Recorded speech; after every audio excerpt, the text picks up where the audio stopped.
ஈஸியாக வீட்டிலையே இன்றைக்கி முட்டை பப்ஸ் எப்படி செய்யலான்ற வீடியோ தான் பார்க்க போகிறோம். வாங்க இது எப்படி செய்யலான்னு பார்க்கலாம். பப்ஸ் பண்ணுறதுக்கு ஃபஸ்ட்டு மாவு பிசைஞ்சிக்கலாம். அதுக்கு நான் இன்றைக்கி 200 கிராம் மைதா மாவு எடுத்துருக்குறேன். அதுக்கு தேவையான அளவுக்கு உப்பு போடுறேன். இப்போ நல்லா மிக்ஸ் பண்ணிக்கலாம். உப்பை நல்லா மிக்ஸ் பண்ணியாச்சு. அடுத்து ஒரு 2 ஸ்பூன் அளவுக்கு ஆயில் ஊற்றுறேன். இப்போ இதையும் ஒரு வாட்டி மிக்ஸ் பண்ணிக்கலாம். அடுத்து கொஞ்சம் கொஞ்சமாக தண்ணி ஊற்றி பரோட்டா மாவு மாதிரி பிசைஞ்சிக்கலாம். இந்த மாதிரி மிக்ஸ் பண்ணிக்கணும். அடுத்து மேலே கொஞ்சமாக ஆயில் தடவி மூடி வச்சிடலாம். இப்போ இதை நான் மூடி வச்சிடறேன். ஒரு அரை மணி நேரம் இந்த மாவு நல்லா ஊறட்டும். அதுக்கப்புறம் பார்க்கலாம். பப்ஸ் பண்ணுறதுக்கு நம்ம மசாலா ரெடி பண்ணணும். அதுக்கு நான் ஸ்டவ் ஆன் பண்ணி கடாய் வச்சுருக்கிறேன். முட்டை பப்ஸ் பண்ணுறதுனால முட்டை இங்கே வந்து ஏற்கனவே 4 முட்டை நான் வந்து வேக போட்டிருக்கிறேன். இப்போ கடாயில் ஒரு கரண்டி ஆயில் விடுறேன். ஆயில் சூடாயிடுச்சு. இப்போ கட் பண்ண 2 பெரிய வெங்காயம் போடுறேன். அடுத்து கொஞ்சம் கருவேப்பிலை போடுறேன். இப்போ இதை நல்லா வதக்கிக்கிறேன். வெங்காயம் நல்லா வதங்கிடுச்சு. இப்போ இதில் இந்த வெங்காயத்துக்கு தேவையான அளவுக்கு ஒரு 1/4 ஸ்பூன் உப்பு போடுறேன். அடுத்து மிளகாத்தூள் ஒரு 1/2 ஸ்பூன் போடுறேன். அடுத்து கொஞ்சமாக கரம் மசாலா போடுறேன். ஒரு 1/2 ஸ்பூன் இஞ்சி பூண்டு பேஸ்ட் போடுறேன். இப்போ இதை நல்லா மிக்ஸ் பண்ணிக்கலாம். மசாலாவெல்லாம் நல்லா மிக்ஸ் பண்ணியாச்சு. இப்போ இதில் கொஞ்சமாக தண்ணி ஊற்றுறேன். இப்போ இந்த வெங்காயம் நல்லா வெந்து இந்த தண்ணியெல்லாம் நல்லா ட்ரை ஆகட்டும்.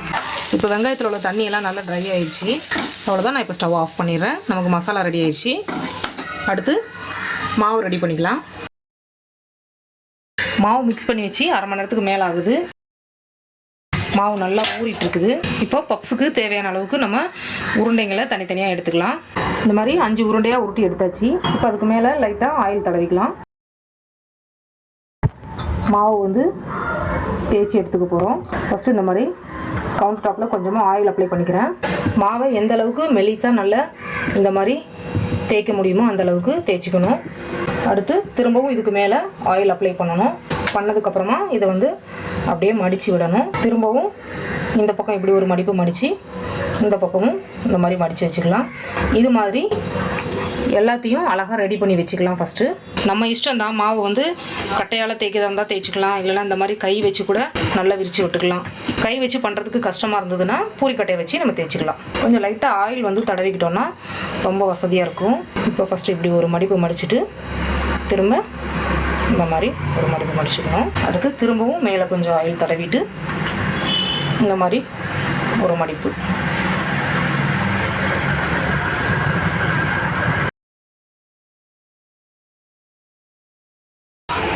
நம்ம ரெடி பண்ணி வச்சுருந்த பப்ஸ் பாக்கெட்டெல்லாம் எடுத்து இப்போ திரும்பவும் தேய்ச்சி அதுக்குள்ளே நம்ம ஸ்டஃபிங்லாம் வச்சிடலாம்.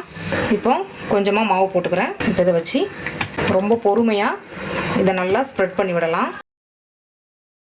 ரொம்ப பொறுமையாக இதை வந்து நல்லா ஒரு ஸ்கொயர் ஷேப்புக்கு நல்லா தேய்ச்சிக்கணும். கொஞ்சம் ஷேப் இல்லைன்னா எக்ஸஸாக இருக்கிறத கட் பண்ணி போட்டுடலாம். இப்போ தேய்ச்சாச்சு. இப்போ நம்ம ரெடி பண்ணி வச்சுருந்த வெங்காய மசாலாவை இதில் வச்சிடலாம். அடுத்து கட் பண்ணி வச்சுருக்கிற முட்டையை மேலே வச்சிடலாம். அழகாக இந்த கார்னர் எடுத்து இப்படி வச்சுட்டு அதே மாதிரி இந்த கார்னரையும் எடுத்து இப்படி வச்சிடலாம். திரும்ப அதே மாதிரி இந்த பக்கமும் இந்த கார்னர் எடுத்து மேலே வச்சுட்டு அழகாக 4 பக்கமும் மூடி வச்சாச்சு.